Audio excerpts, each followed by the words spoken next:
Hello, everybody, and welcome back to the Bitter Rivals podcast. This is episode 104. I'm your host, Avery Roche, along with co-host Gitano Gallo.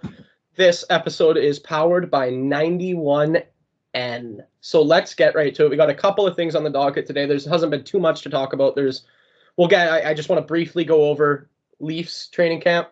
Looks like they have pretty much the team put together now. They don't have Noah Gregor playing tonight, but I think that's kind of an indication that he's already made the team, which is nice to see. Fraser Minton looks like he's going to push for a spot on the team. Nick Robertson looks like he might start in the AHL. I don't think anybody really saw that coming, him coming off the injury, or at least didn't hope for that. We hoped for him to have a bounce back year in the NHL, but it doesn't look like he's there. So what are you going to do? It seems as if the emergence of Fraser Minton as a legit NHL centerman has allowed William Nylander to filter back into the wing. Hopefully it stays that way. That's how it's been for practice for the past couple of days. Looking forward to seeing Fraser Minton, WHL product, make an impact for the Toronto Maple Leafs this year. So that's all I really have for Leafs training camp. Nothing really notable other than a few injuries, which we've already talked about. We know who the goalies are. That's pretty much all I got for that. So let's dive in a little bit into the Habs training camp. Anything crazy happen in there? Nothing too much. Logan Mailloux was loaned to the Rocket, which will eventually be a permanent thing for right now, it sounds like. And other than that, the roster is pretty much like there's a couple guys fighting for those bottom line spots, but that's going to kind of be an all year thing. We don't really have those established guys for the bottom six. Same on the back end, it's going to be those young guys fighting for those couple spots. But we saw that last year too with guys, maybe being healthy, scratched a little bit, but like rotating in and out. Attendees, it's going to be Monty and Allen. The established defensemen of Matheson, Savard, Weidman when he's healthy, like that's going to be in there, and then you're going to rotate the other guys in. And I think other than that, I don't think there's going to be any surprises on opening night that I can see roster-wise. So I think we are all good in Montreal. Okay, so let's get right into the actual content for this episode. We are going to start off by finishing what we did last week, which was standings predictions. We did not do the Eastern Conference last week. We only did the Western Conference. So we are now going to do the two divisions in the Eastern Conference. Let's start in the Metropolitan. This is a race for the bottom, I think, in the Metro. Yeah, the Metropolitan is not a fantastic division. And really, I think that comes from the fact that the Atlantic is so good that it just really makes the Metro look not good. So the Metro, I think in last place, I'm going to go with the Flyers. Yeah, I was going to say Flyers. I don't like either them or Columbus, but I think Columbus has slightly better on-ice product. Columbus is slightly less shit. They're a shinier turd. Yeah, precisely. So we are in consensus here. It is number 8, Philadelphia Flyers, number 7, Columbus Blue Jackets. Yes. All right. This is where it gets interesting. Because like the middle of the pack here is actually kind of competitive, and then the top is a clear top. There's 2 at the top that are very clear. Yeah. I'm going to go at 6. I am going to place the I'm going to go with the Pittsburgh Penguins. Yeah, that's where I was leaning. They're old. They haven't committed to the rebuild that they probably need. Obviously, with Crosby, Malkin, and Letang still there, they're never going to commit to a rebuild. But I think they just don't have it anymore. They don't have it, and to be honest with you, I want to see Kyle Dubas fail more than anything. So that's why I want to clear that comment up. Crosby still has it. Like I don't mean that towards him. I mean the team. The team does not have it anymore. Just want to make that very clear. Yes, I would agree with that. I'm going to go with the Capitals next. How about you? I was going to go with the Islanders. I think they're just very mediocre. They're not phenomenal in any kind of department, but they're also not terrible in any department. And I think the Caps have that little bit of something. You have Ovi still, probably going to score 40. Like I look at the Islanders and they're just like the most bang average team, I think. See, here's where not that I take issue with what you said, but here's the New York Islanders have a top 3 goaltender in the National Hockey League. Ilya Sorokin is one of the best goalies in the world, right? He is. I think that the season for the Capitals is going to be like they don't give a fuck about, pardon my French, but they don't give a fuck about anything other than getting Ovi pucks in the back of the net. Like that's what their playoffs are going to be this year, and I think you're going to see it in the way that they put their on ice product out there, right? I really do think that, and I think like the fact that they do have that goalie back there, and the Islanders have always been a stout defensive team, always. They're just, that's how they are. And I'm not saying that their forwards are fantastic world eaters, but when you have guys like Matt Barzal, you have a guy like Bo Horvat, I see them having a little bit more commitment to the playoff, to making the playoffs, as opposed to the Washington Capitals. And I get that, I get it. But I also just think if the Capitals' goal is for Ovi to score, Ovi scoring goals wins them games, right? Like, yeah, no, but I think they're gonna cost themselves in doing that. Like, I don't think that winning a cup this year is their main goal, and I think everybody in the organization understands that. Like, even the owner of the Washington Capitals is okay with them just trying to get Ovi goals. You know, I truly believe that. So that's why I have them, but it could go either way. And honestly, you could put the Penguins in there too. You could have those guys in any 3 of the 3 possible orders, and I wouldn't hate it, right? Exactly. Moving on, the Rangers consensus 3. Consensus 3, yeah. Oof, this is hot. All right, let's go here. Who do you have at 1? I've got the New Jersey Devils at 1. I am drinking the Kool-Aid on the New Jersey Devils this year. They showed why you should be drinking their Kool-Aid last year. And as long as they can get even just even below average goaltending, but like not dog shit, they're going to be good. Like, they're going to be one of the best teams in the NHL good, right? And that's not taking anything away from the Carolina Hurricanes, because they've been one of the best teams in the NHL for the past, 3-4 years? Easily, yeah. So it's nothing against the Carolina Hurricanes and the elite talent that they have. It's just the bandwagon and the absolute train that is this New Jersey Devils team. And we'll get to that a little bit more. Gitano thinks he has a hot take. We'll tell you about that later, and I'll explain to you exactly why I don't think it's a hot take. That's a little teaser. So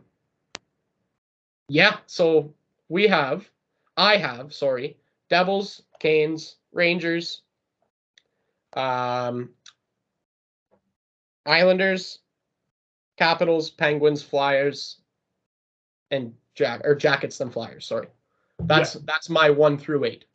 And mine is the same, except the Islanders and Capitals are flip-flopped. So I have the Capitals at 4 and the Islanders at 5. Yeah, and that's reasonable. Like I said, you could put those in. That's a coin flip in there, and it's a coin flip between the 3 of them. All right, let's hit them where it hurts. Let's give them the Atlantic Division. So, you want to start at the top or the bottom? We'll start at the bottom. We'll start at the bottom. It's the Ottawa Senators. It's the Montreal Canadiens. It's the Ottawa Senators. It is not the Ottawa Senators. It's the Ottawa Senators. Look, if you I'm not going to sit here and say that the Habs are going to win the division or anything, but the Habs are significantly better team than the Ottawa Senators. Man, I disagree with you. I think the Montreal Canadiens understand. I'm not telling you something you don't know here. They understand that they're a bottom of the barrel team this year. They have been for the past couple of years. Oh yeah, right? I've got us finishing 7th. Don't worry. I'm not high, but I look at the Senators. We have better goaltending. We have better defense, and outside of Timmy Stützle, we have better forwards. I see where you're coming from as a fan of the Montreal Canadiens, but from somebody who's not a fan of either team. In fact, I despise both teams. Those are the Leafs' biggest rivals. Yeah, you're the exact opposite of a neutral here, by the way. Yeah, I think Ottawa has the experience, first of all, in terms of they have Jonas Corposello back there now. They've had some of those kids there for a few years. They haven't made the playoffs, but they've been there a while. I think Stützle is one of the most underrated players in the league. He's so good. I hate it. I hate it, but he's so good. I'm not a huge fan of Brady Tkachuk. I think he's a Walmart version of his brother, but I don't. I like him better than a lot of the pieces that the Canadians have. And they have so many guys who could turn it up this year and make noise. That's the thing about the Ottawa Senators. Maybe they're not a proven team. Like I said, they're not a playoff team last year. They're not a playoff team the year before, but they have guys who can make noise. Claude Giroux's there, if you want to talk about experience. On the back end, they have Sanderson, who's going to be very, very, very good. They have Thomas Chabot, who's already very, very good. I don't particularly hate their lineup, which pains me to say, but I will say this. I think that the Battle of Ontario is going to be significantly more competitive this year than it has been since like the early 2000s. When there were playoff series, and I remember, man, Alfredson versus Sundin. Yeah, it was. I remember going to Toronto. I was traveling to Toronto during the first round of the playoffs when the Leafs were playing the Senators, and somebody came on the radio and did a rendition of "O Canada," but it was called Golful Ottawa. And it was about the Ottawa Senators being eliminated in the first round by the Toronto Maple Leafs. It was absolutely beautiful. I could not credit the station that I heard that from because I was like 4, but I was a little older than 4. But you know what I mean. I'm excited to have that rivalry back. Very excited to have that rivalry back. And it sucks that with these new rules, we're only going to play 4 times a year. Yeah, I don't understand how you're like the Habs and Leafs are only playing I think 3 or 4 times a year. Like the Sens only 3 or 4 times a year. Like yeah, I think as much as I like hated the COVID season, the best thing about it was like there was like not that I don't already hate the Leafs like with all of my heart, but we played you guys like 9 times that year. By the 9th game, I wanted to murder you guys, and then we had you in the playoffs. Yeah, it was awesome. It was great. And how else would a rivalry between the Winnipeg Jets and the Toronto Maple Leafs get built? Like that was awesome. And the Winnipeg Jets and the Montreal Canadiens. It was awesome. So you have Sens at 7. I have the Habs at 7. No, 8. Not 7. Or 8. Sorry. Yeah. 8. I am going to go at 7 now. We're lucky number 7 here. I'm going to go with the Detroit Red Wings. So you're going Red Wings. Oh, you're going Senators over Red Wings? Interesting. I think, well, here's the thing. All 3 of those teams, Ottawa, Detroit, and Montreal, like, we're not good. No. Like, just significantly not good. No. Yeah, I do think the Red Wings just have just a little bit more than both the Habs and the Sens, so I've got them in 6. But like, okay. it's again, they're the shiniest turd in the pile. Like, it's not a lot of like great analysis here. I'm really sorry about that, but the rest of the division is so stacked that it really doesn't matter what order you put those 3 in. No, they're not making the playoffs. So now I'll give you my 6, and my 6 is going to be the Ottawa Senators, and that's just what it is. They're not that good of a hockey team, and they're better than, in my opinion, the Detroit Red Wings and the Montreal Canadiens, but they're still not a good hockey team. Their biggest issue, if you ask me, is they bring so much hype upon themselves. There's so much chatter always around these guys, but it's always a month before the season, and it always quiets down about 2 weeks in because they lose the first however many games every year. And maybe it'll be different this year. Doubt it, but maybe it will. And that's kind of what they finished last year hot, right? Like that's the other thing you have to remember is the Ottawa Senators finished last year hot. They brought in a goaltender. Let's see. We'll see what happens. And just one last thing on the Sens, like when they're like owners are saying and like the GM are saying like the rebuild is complete. Like, no, like you're miles off the rebuild being complete. Like it's the one thing I will credit like Gorton and Hughes with in Montreal is like they are very aware of the situation the Habs are in and where we are in the timeline. The Sens, if they think that the rebuild is complete, are in for like a rough few years here. Can't argue with you. Yeah. So number 5, the last team missing out in the Atlantic. Who do you got? The Florida Panthers. I have missing. I think they squeaked their slimy little asses in last year to the playoffs. They went on a miracle run to the final. Bobrovsky played like prime Tretiak. And that's not going to happen. That's a good reference. I like that. That's not going to happen again. I think they lost a few pieces, not nothing crazy, and I know Radko Gudas is just Radko Gudas, but I think he brought a lot of character to that team in terms of. Where did he end up? The Anaheim Ducks. That's a weird one. Yeah. So I just don't like their lineup in terms of lines 1 through 4. I don't like their defense in terms of lines 1 through 3. I don't like their goaltending and how inconsistent it is. And that's why I have them missing the playoffs. See, so I'm torn between them and the Buffalo Sabres. And I think the biggest issue for me is goaltending. Because Buffalo's goalie situation is a complete question mark. It is, but it isn't. Devin Levi is a very, very good goaltender. He is. He's not yet proven it at this level. Exactly. The thing is, if and I for the sake of my fantasy team that I drafted last night, I hope he has that season because I did bank on him as my number one.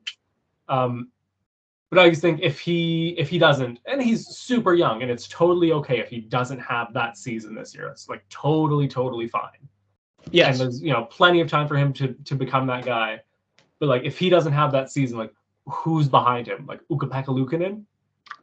Like he's not getting he's phenomenal name, not getting you into the playoffs. And like behind him, like what is there? Like and as phenomenal and like I cannot put into words properly how good Tage Thompson is. He's an absolute unicorn. He's one of my favorite players in the league right now. As great as he is, as great as Rasmus Dahlin is, and the rest of that team, like it's a really well-built team, except for goaltending right now. And I think if they don't get that goaltending, they'll miss the playoffs. It would be interesting to see. I disagree. I like Buffalo. You want to talk about a hype train? I'm on the Buffalo hype train, and it sucks because they're a rival as well, right? Like this is Atlantic Division rivalries here. Like I'm on the Buffalo hype train. I just think this might be a year too early.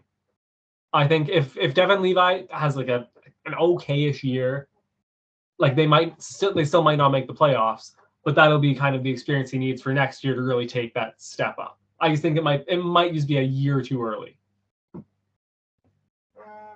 It's an interesting thought. Like predicting them is really, really like trying to predict the future, like the long future. They're just so they have so much potential. They have so many good draft picks, like Rasmus Dahlin, Owen Power. They got Dylan Cousins over there. They got Tage Thompson, who, like you said, is one of the most exhilarating unicorns to ever play in this league, right? Like he's just so fun to watch. They got Victor Olofsson over there, who's a power play machine. Like they got pieces, right? And you are right. Even Jeff Skinner looks good. Jeff Skinner, look, he's not making his contract, but he looks good. Yeah. I think it just might be just a year early. Like when we have this conversation next year, absolutely, unless something like catastrophic happens in Buffalo, I'm gonna have them locked in for the playoffs. Or if something phenomenal happens to one of the other 7 teams of the division. Like, I hear you. I just think it's a year too early, so I'm gonna put the Sabres at 5. This is getting very, very difficult. Yeah. Gonna go with the Tampa Bay Lightning at 3.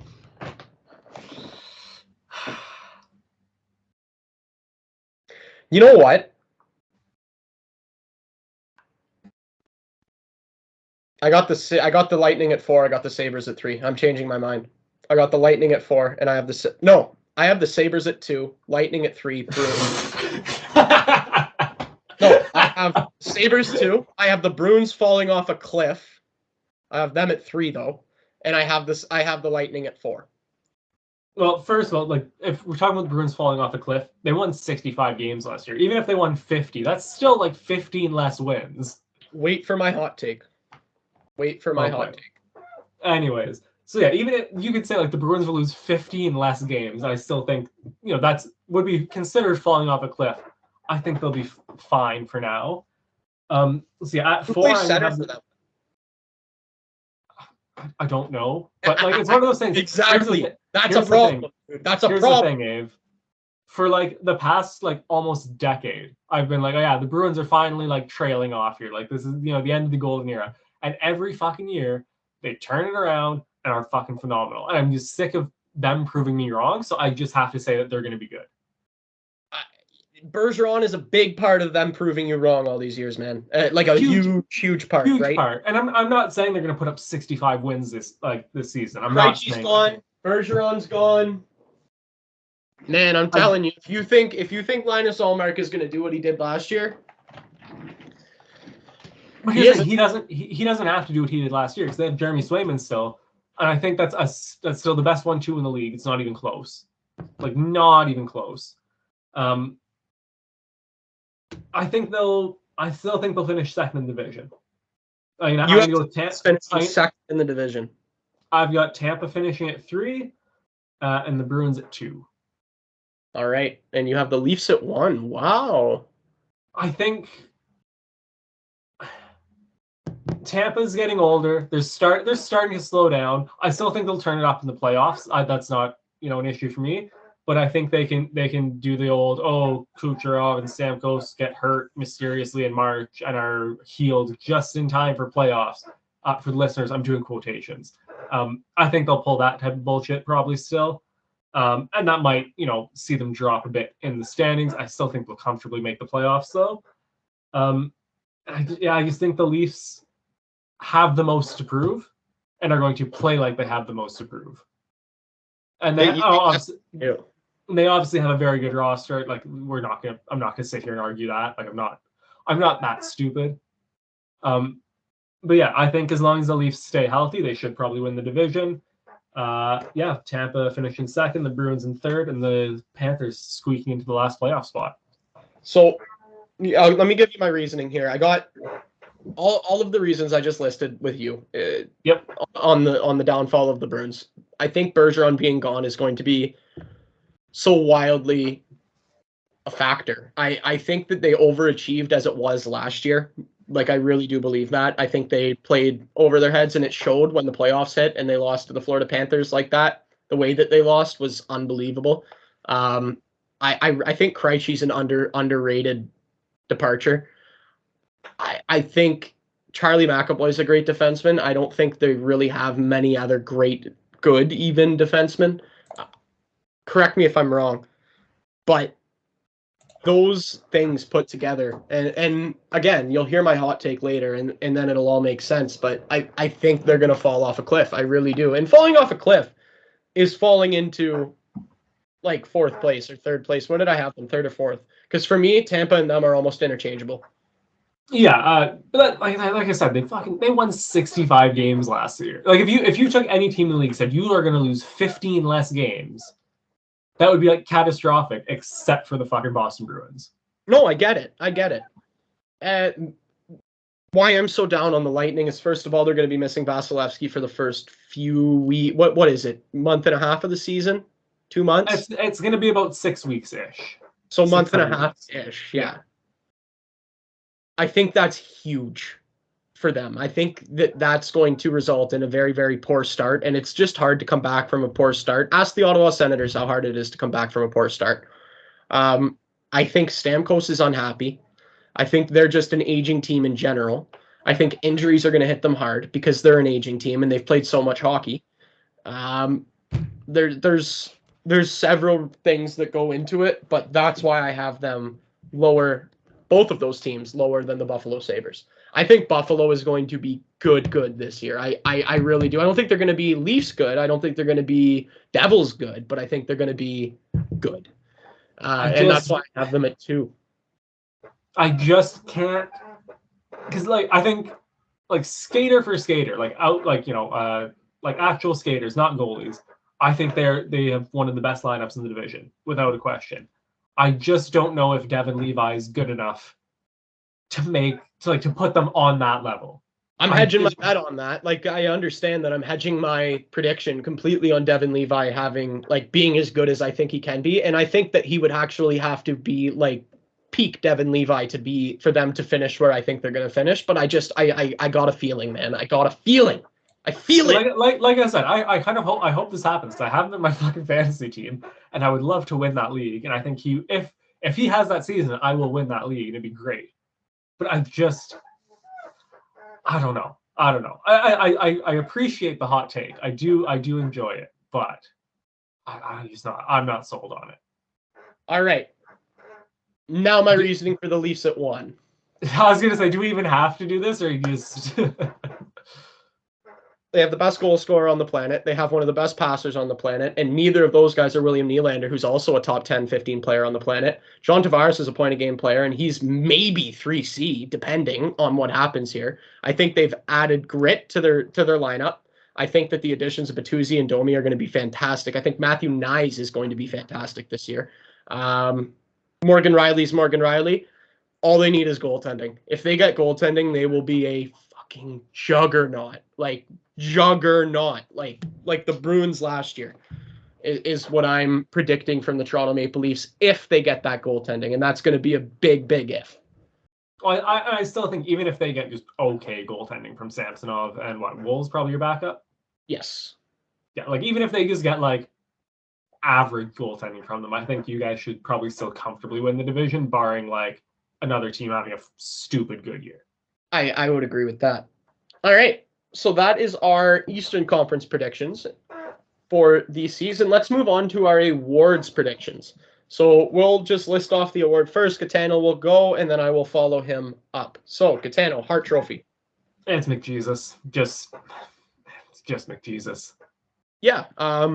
You can't. That's the default pick every year. He's the betting favorite every year. And there's a reason for that. I actually had to explain this to my manager today. My manager asked me, Avery, do you think what do you think about Connor McDavid? Because my brother says he's like the best player of all time. I'm like, so in terms of raw talent, this guy, and I've said this probably, honest guess, 57 times on this show. He's the most talented hockey player of all time. And if you're debating that, then you don't watch hockey. Is he the greatest? No, he's never won a cup. You can't be the greatest hockey player of all time if you don't have a Stanley Cup. That's a pretty simple one. But in terms of raw talent and ability, you can't come close. There's nobody even close. And that's this guy put up 148 points last year, man. Like, that is fucking crazy. That's insane. So, like, we literally haven't seen those numbers since like Gretzky, Lemieux, and like Lemieux. Yeah, but that era of play. Exactly. It's unprecedented what that guy did last year. And what did he have? 64 goals? Like, come on. This guy could shoot the puck now too? Like, unreal. So that's your consensus pick. It's nothing against Connor McDavid.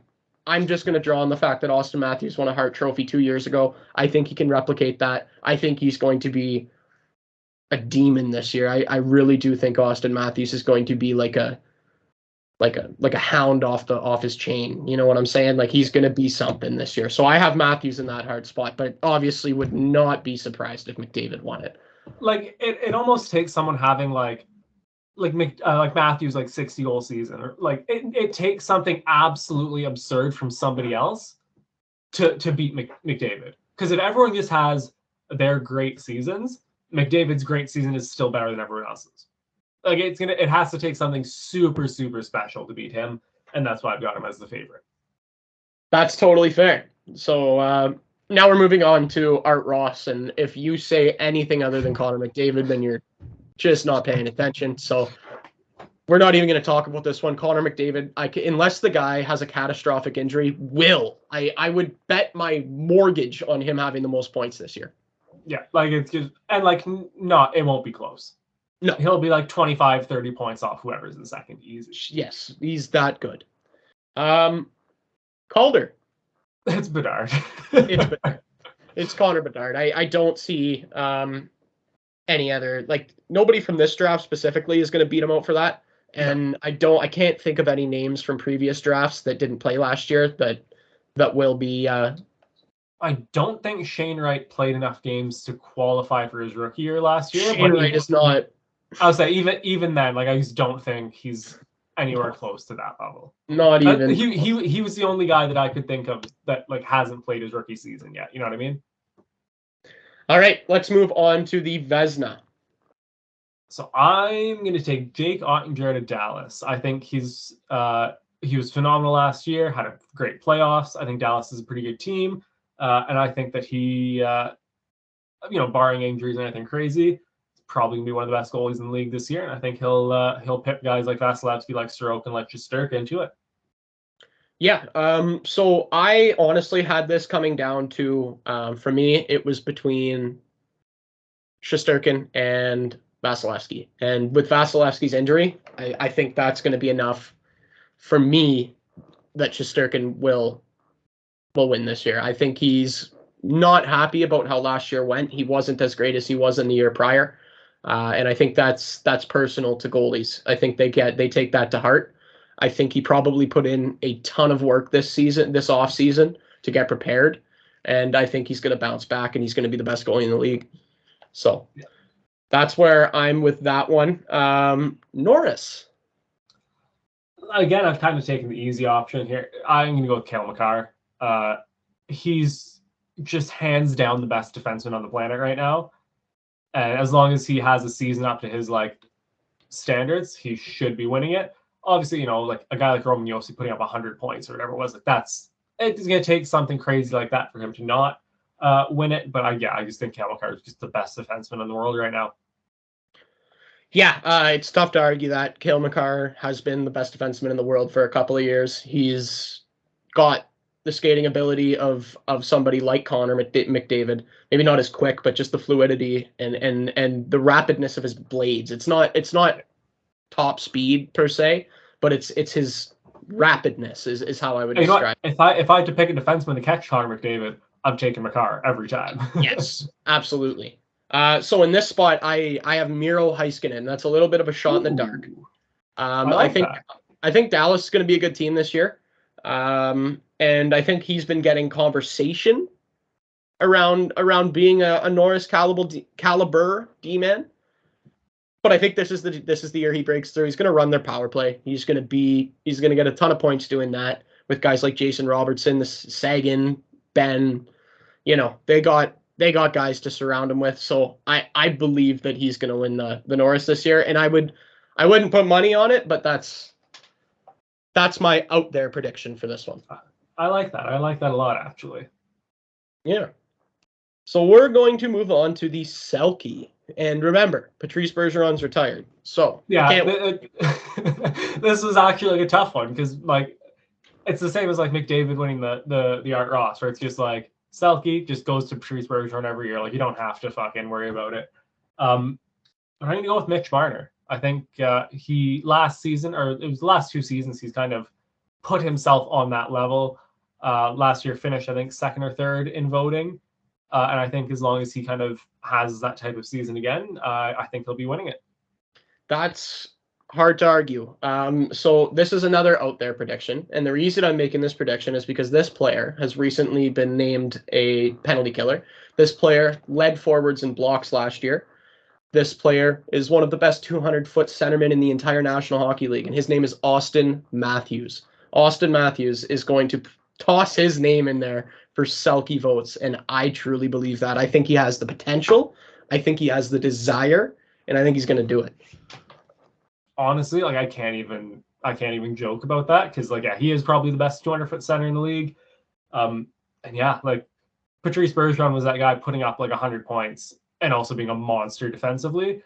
Yeah, being a third. I don't know if Matthews will ever reach Bergeron's defensive level because he was just the best we'll probably ever see in terms of defensive forwards. Absolutely. But even if he gets 80% of Bergeron's defensive ability, yeah, he should be winning that. Hey, I can't argue with you, man.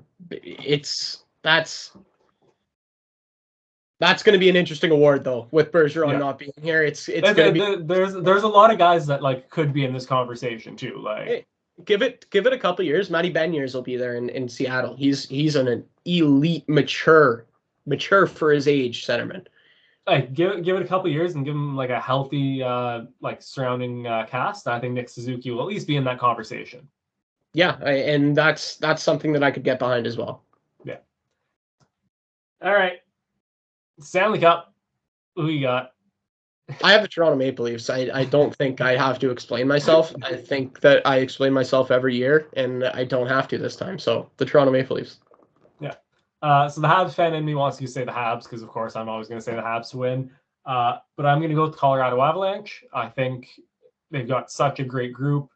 All they really need is that, special goaltending season, and I think they're that close to it. Yeah, I just think like up and down their lineups just stupid good. They have the experience. They've won the cup already. I think they can do it, and I think they will do it. Yeah, that's a great shout. Obviously, their talent level is just through the roof, and you're right. It is going to take goaltending to get them over the hump again. Remember, they won the cup a couple of years ago.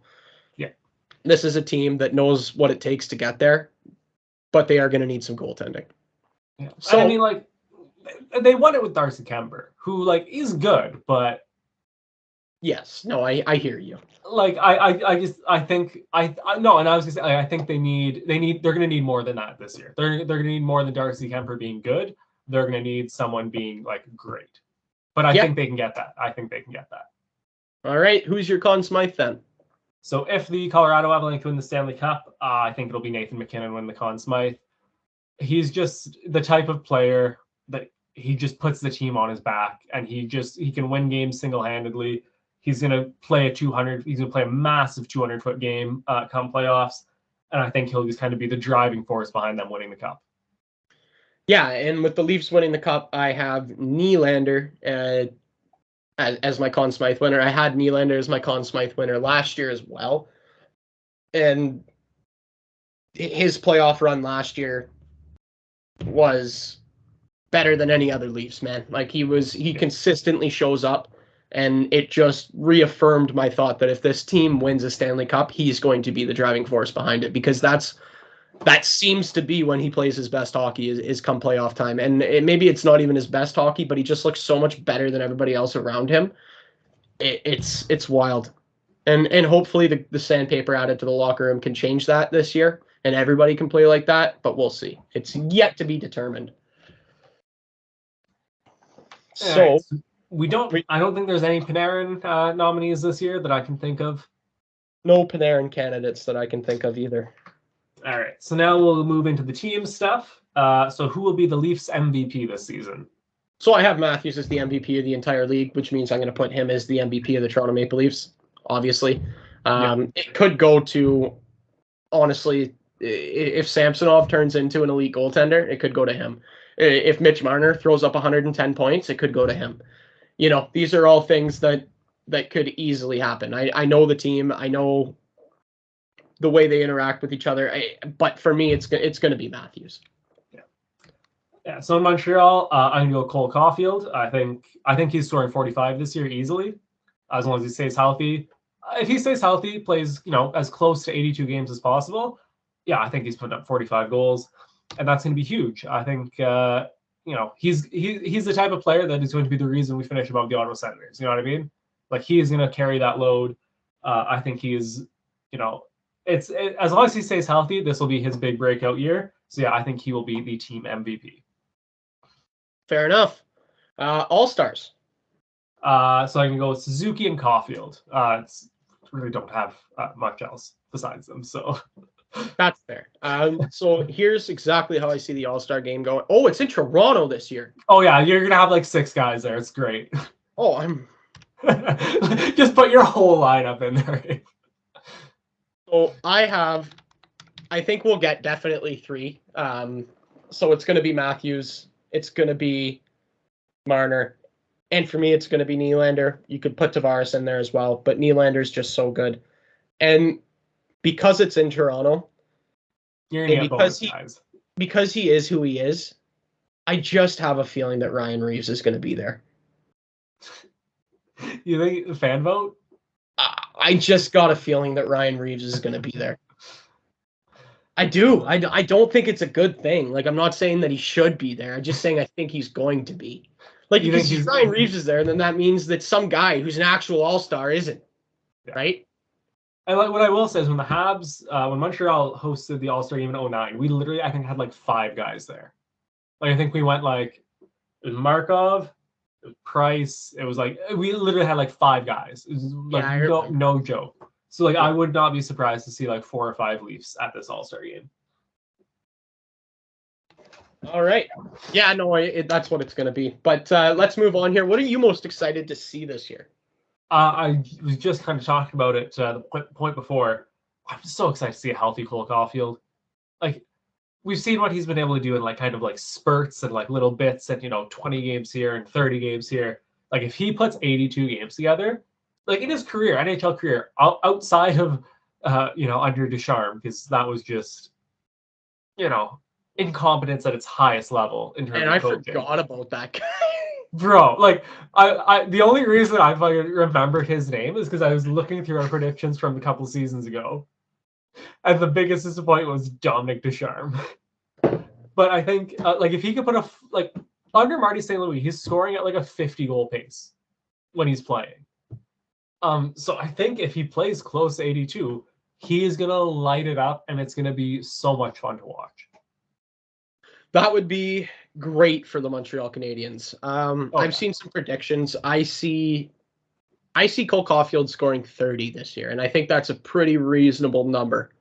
And it Bro, really he put up 24 last year and missed half the season with injury. You think another half the season he's only scoring 6 more goals? okay, 35.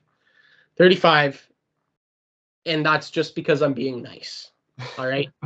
I don't actually think he's going to score 35. Do you know what the over/under set at in terms of betting? I don't know off the top of my head. You'll probably get a betting app up faster than I will because I don't have any. No, I believe I saw it, and I believe the over/under is 35.5, if I'm not mistaken. So if he scores 36, you take the over. If he says so, you're taking the over. I'm going to take. I'm absolutely taking the over. On that. I would take the under on that personally, but I'm not saying he's not a great player. I'm just saying I don't think he's going to score 40 goals this year. That's all. Anyways, what are you most excited to see in Toronto? I'm most excited to see the Leafs try and recreate the line of Bunting, Matthews, Marner, but using a significantly better player in Tyler Bertuzzi. I think that Tyler Bertuzzi is more agitating than Michael Bunting, smarter about being an agitator than Michael Bunting. I think he's more skilled than Michael Bunting. And I cannot wait to see him, Matthews, and Marner. I can't wait to watch Matthews and Marner skate around 2 inches taller because he's on the ice. That's what I can't wait for. Obviously, I can't wait to see another Domi in a Leafs uniform. That's going to be exciting stuff. I can't wait to see John Klingberg running the power play. I can't wait to see Matthew Nyes come out this year and have a show. I can wait for that. But most of all, I'm looking forward to that top line of Matthews, Marner with Bertuzzi on their wing. Yeah, that's going to be a pain in the ass. It's going to be a pain in the ass. Oh, it's going to be massive pain in the ass. Yeah. All right. Breakout player. Breakout player. I'm going to go with Caden Gooley. I think he played pretty well last year, given the circumstances, basically being thrust into top pairing minutes in his rookie season. And he actually did it like pretty well. Obviously, there were mistakes in there and there's moments, but that's what you expect from a rookie defenseman. He's only 20. Like, I think, if he, again, stays healthy, because, had the high ankle sprain near the end of last season that took him out. I think if he stays healthy, like, he's going to have a phenomenal year. And it's not that he's going to get Norris votes or anything like that, but I think he's just going to have a really, really, really good year. Okay, so my breakout player, I don't even know if you can consider this a breakout player because he almost broke out in the playoffs last year, I would say, but Matthew Nyes. I think Matthew Nyes, you want to talk about a pain in the ass to play against? Bro, like, it was preseason those last couple games, and I was like, no, I don't want to deal with this for the next fucking decade. My favorite thing that I've seen him say is he was talking about, he was asked about him and Fraser Minton and how they have some chemistry. And he goes, yeah, we just love forechecking. Like, that's our favorite thing to do. We love just going out there and being annoying and forechecking. And I was like, who says that when they're like 22, 23 years old? Like, I love to Psychopaths. forecheck. Like, Psychopaths say that. Nobody likes to forecheck. he's like, Nobody likes to forecheck. Like when I go home at night, I dream of the forecheck. Like, can you imagine a forward saying, "Oh yeah, I love back checking. I love having to cover my defenseman's asses when they fuck up." Nobody fucking thinks like that. No. Nobody says, "I love fucking forechecking." That kid's a psychopath. Yeah, he's a psychopath, and he's a talented and a large psychopath, right? And those are three things that if you put those things together and you throw a hockey helmet on the kid, great things happen. Great things happen. I cannot wait to see it. Under the radar player for you, Gitano. Under the radar, I'm going Jordan Harris. It was quiet last year, but like did his job very well. The theme here a lot is the young defensemen because they're just kind of being forced into the spotlight, where, a guy like Timothy Liljegren's kind of been sheltered, like Harris, Gooley, Jack-Eye, like even Jonathan Kovacevic, like there's no sheltering when there's three senior defensemen in your team. I think Jordan Harris is just going to, again, like very quietly have a really good year. Okay. And I don't really know the guy, so I can't comment. Exactly. But want to know who I think? First of all, I've heard some stories out of training camp here that this player has taken significant strides in terms of his leadership ability. I think that he's unfortunately gotten the short end of the stick over the past couple of playoff runs, and it's probably cost the team. And that's Timothy Liljegren, the guy you just mentioned. I think Timmy Liljegren's a great defenseman. I think he's got lots and lots of pieces that make him a great NHL defenseman. And I don't think he's going to get a lot of talk this year. He's a quiet guy, and I think it's important for him to take the next step, and I think he will do that, and he will solidify himself in this top six, because here's the thing, right? This is the issue with Timothy Liljegren. The only opportunity that he's had for the past couple playoff runs, I'm talking playoffs only, is to be a 5 or a 6. He's not the 3 or 4, or hasn't been the 3 or 4. And because of that, and because he's not a big bruising guy, he doesn't play. Because you can't have your 5 and your 6 be small skill guys. That's not how the playoffs work, right? And that's why he gets the short end of the stick. He's going to have to prove that he is a 3 or a 4. And once he proves that he's a 3 or a 4, he will never sit another playoff game again. You know what I'm saying? Oh yeah. Yeah. And I think that spot, that 3-4 spot, is open to be won for the Leafs this year. Like we talked last episode how like they have like a good group. But I think if he has like a really good year, like he could solidify himself in that spot. Well, right now, as it sits with the Leafs, you have your Brody Riley, and then you have your Jake McCabe and John Klingberg. And then I would say that right now, Timmy's going to be in that bottom pairing with probably a Giordano. Would have been Timmins if Timmins didn't hurt himself, because Timmins was one of the best. Like, he was leading the frickin' preseason in points. That's insane. Connor Timmins, like former Greyhound Connor Timmins. But I think, for me, how I see it playing out, in a couple of months, it'll be John Klingberg playing on that 5-6 line, and it'll be Timothy Liljegren playing with Jake McCabe on that second pairing. And I think that's what management wants. That's what Timmy wants. The only person who doesn't want that is John Klingberg. He's only what, 1-year deal? I forget. I'm not going to lie. I forget. Give me a sec. I forget. I think it's a 1-year deal. I think it's a show me deal. Yeah, it's a 1-year deal. So like, even for him, if he just has he'll get paid next season wherever he goes. You know what I mean? Klingberg? I think so. Like, he's making 4.125 in Toronto. I think he can get that probably somewhere else next year as well. Even if he has like if he's surpassed by Liljegren this year, I think he'll still get that ballpark money somewhere else next year. Well, and see, the thing with that happening, if Liljegren takes his spot, he's still going to be the number 1 power play guy. Yeah. Like John Klingberg's still that's what I mean. Still going to be a power play guy, but he cannot be out there for that many 5-on-5 minutes because he is a liability, like Erik Karlsson, except way less skilled offensively. I'm glad you added that because I was about to rip you. No, like I look at John Klingberg like a significantly less talented Erik Karlsson in terms of offensive ability, but not quite, like almost as bad, but not quite as bad defensively. Yeah. He's a better defenseman, but he's not a better offensive defenseman. Precisely. Yeah. All right, hot takes. I haven't even written mine down yet because I don't want. We skipped one here. Wait, what did we bounce skip? back year? Who's having a bounce back year? Oh shit! So for me, and it's hard to say that you bounce back from a 40-goal year, but Austin Matthews is having a bounce back year. He's fucking healthy, thank God. And last year wasn't his best stuff. He knows that. Management knows that. Keefe knows that. We know that. He's going to come back and he's going to have a Hart Trophy winning season. And that's a bounce back year for Austin Matthews. Yeah, I can't argue with that. And yeah, like you said, it's hard to bounce back from 40, but you know, I think he'll definitely probably hit 50, maybe even 60. I don't know. Oh my God, we didn't talk about the fucking Rocket. We missed the Rocket in here. The Rocket fucking isn't in there. Who do you got winning the Rocket? Matthews. That's how he's going to win the MVP. Off the top of my head, Pasta probably wins it. Pasta. I think Ovi's putting up 50 this year. That's been my go-to for the last 3 seasons we've done this. I think Pasta takes the Rocket. Fair enough. But I think in Montreal, Juraj Slafkovsky's gonna have a bounce back year. I think a year settled in Montreal, a year older, a year hopefully healthier now.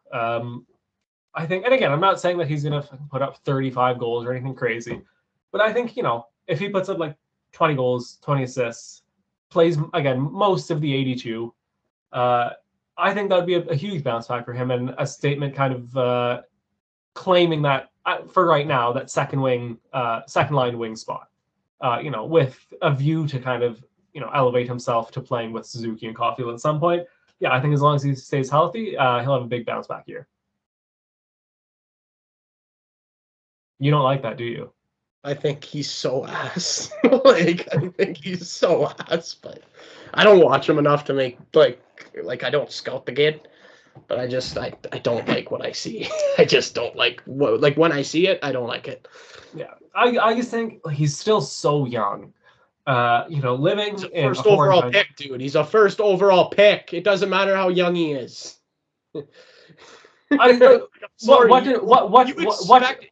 What did Rasmus Dahlin do in his first 2 seasons? Nothing. What did fucking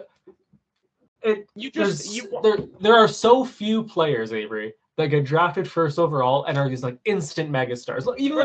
First of all, the defensemen, it takes 200 games before they even get close to being what they're going to be in the NHL. First of all, okay. That's how I feel when you're saying, because McDavid did it and Matthews did it. Yeah, no shit, they did it. They're fucking different gravy. They're just different gravy. Even a guy like Jack Hughes or even Nico Hischier, right? Yeah. Those are former first overall picks, and it took them a few years. But the thing is, everybody saw it the whole time. Everybody was like, he's going to be a player in a few years. Hischier's going to be a player in a few years. Hughes is going to be a player in a few years. No, do you not remember the talk around Jack Hughes for those first 2 years? Maybe he was getting shredded. Dude. I vividly remember articles about him being a fucking bust. And what a waste of a pick. I'm sorry, man. Juraj Slafkovsky will never, ever get anywhere close to being as good as either Nico Hischier or Jack Hughes. I watch the kid play. I watch him skate up and down the ice, and I swear to God, I skate better when I go to frickin' men's league. It's unbelievable that man's even in the league, let alone was a first overall pick. And I get it. Scouts said this guy over Wright. And maybe it was the right call because Wright's terrible too. And maybe that was your only option. But it's still, and it's not even I'm ragging on the Habs for making the wrong first overall pick. I'm laughing to myself because that's the option that they had for a first overall pick. And I think it's funny because he's shit. He's ass. I don't wanting to judge him after 39 games as an 18-year-old in the NHL judge him by what I see. What you've seen is 39 games as an 18-year-old in the NHL. But I watched other first overall picks that struggled. Like, I'm talking about Hughes and Hischier specifically right now. I watched those guys, and I was like, you know what? Those guys have the potential. Maybe they won't, like, guarantee those are going to be players. Like, those are going to be some of the best players in the league. But I was like, I see the potential for those guys to come into their own and become captains and assistant captains, which is what they've done, and become leaders on their team in terms of both accumulating points and in the dressing room. And they've done that. And I just don't see that possibility for Slafkovsky. I just don't see it. Okay. I just don't so see as someone who's actually like watched him with intent, yes, he might not be a captain because we have Nick Suzuki, and like I don't think he's displacing him anytime soon. But like when I watch Slafkovsky play, I'm like there's something there. There's like when because he's not even like physically mature yet, right? You don't physically mature till you're like in your early 20s, right? So he's not even there yet. I just think when he gets it together, puts the physical aspect with the playing with men, with the, I think not that there's like too much pressure on him, but I think that like when he kind of settles down a bit and just finds his game in the NHL under Marty St. Louis, I think he's going to be a phenomenal player. Here's what I think we should do. I think we should close the show now and then give our hot takes and don't say another word after that. Okay, so let me say, because I don't, you know what my hot take is. I don't know what your hot take is. So let's literally, I want the last. No, don't even type it. I want to be surprised when you say it. Okay. Like, so how this is gonna work? Let's do our outro. I will say my hot take. You will say your hot take. We'll end the recording. Okay. All right. So this has been episode 104 of the Bitter Rivals podcast, powered by 91N. Check them out. We'll have the links in the description. Subscribe to us and the 91N on both YouTube. Follow us both on Instagram, Twitter, Spotify, all that fun stuff. My hot take is Jack Hughes is finishing top 3 in Hart voting. Avery. Linus Ullmark is going to have a sub 900 save percentage this year.